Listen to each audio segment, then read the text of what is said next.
Free ಹೆಲ್ಮೆಟ್ಗೆ ಸಾಗರೋಪಾದಿಯಲ್ಲಿ ಬಂದ ಜನ. ಮುಳಬಾಗಿನಲ್ಲಿ 25,000 ಉಚಿತ ಹೆಲ್ಮೆಟ್ ವಿತರಣೆ. ಹೆಲ್ಮೆಟ್ ಪಡೆಯಲು ಕಿಲೋಮೀಟರ್ ಗಟ್ಟಲೆ ನಿಂತ ಬೈಕ್ ಸವಾರರು. ಆದಿನಾರಾಯಣ ಚಾರಿಟಬಲ್ ಟ್ರಸ್ಟ್ ಕೊಡುಗೆ. ಜಿಲ್ಲೆಯಲ್ಲಿ ಹೆಲ್ಮೆಟ್ ಕಡ್ಡಾಯವಾದ ಬೆನ್ನಲ್ಲೇ ಕಾಂಗ್ರೆಸ್ ಮುಖಂಡ ಆದಿನಾರಾಯಣ ಅವರಿಂದ ಬೃಹತ್ ಹೆಲ್ಮೆಟ್ ಹಂಚಿಕೆ ಕಾರ್ಯಕ್ರಮ. ನಿಯಂತ್ರಣ ತಪ್ಪಿದ ನೂಕುನುಗ್ಗಲು.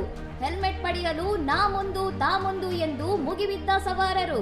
ಜನರನ್ನು ಚದುರಿಸಲು ಪೊಲೀಸರ ಹರಸಾಹಸ. ಕ್ಯಾಂಟರ್ ಏರಿ ಹೆಲ್ಮೆಟ್ ಲೂಟಿ. ಕೊನೆಯಲ್ಲಿ ಹೆಲ್ಮೆಟ್ ಖಾಲಿಯಾಗುವ ಭೀತಿಯಲ್ಲಿ ಕ್ಯಾಂಟರ್ ಮೇಲೆ ಹತ್ತಿ ಹೆಲ್ಮೆಟ್ ಬಾಚಿಕೊಂಡ ಜನ. ಸ್ಥಳದಲ್ಲಿ ಕೆಲಕಾಲ ಗೊಂದಲ. ಶಾಸಕ ಕೊತ್ತೂರು ಮಂಜುನಾಥ್ ಚಾಲನೆ. 14 ಕೌಂಟರ್ಗಳ ಮೂಲಕ ನಡೆದ ವಿತರಣೆ. ಸಾವಿರಾರು ಬೈಕ್ ಸವಾರರ ಸುರಕ್ಷತೆಗೆ ಕಾಂಗ್ರೆಸ್ ನಾಯಕರಿಂದ ವಿನೂತನ ಸಾಥ್. ಇನ್ನಷ್ಟು ಸುದ್ದಿಗಳಿಗಾಗಿ ನೋಡ್ತಾ ಇರಿ ಸೌರಂ ಟಿವಿ.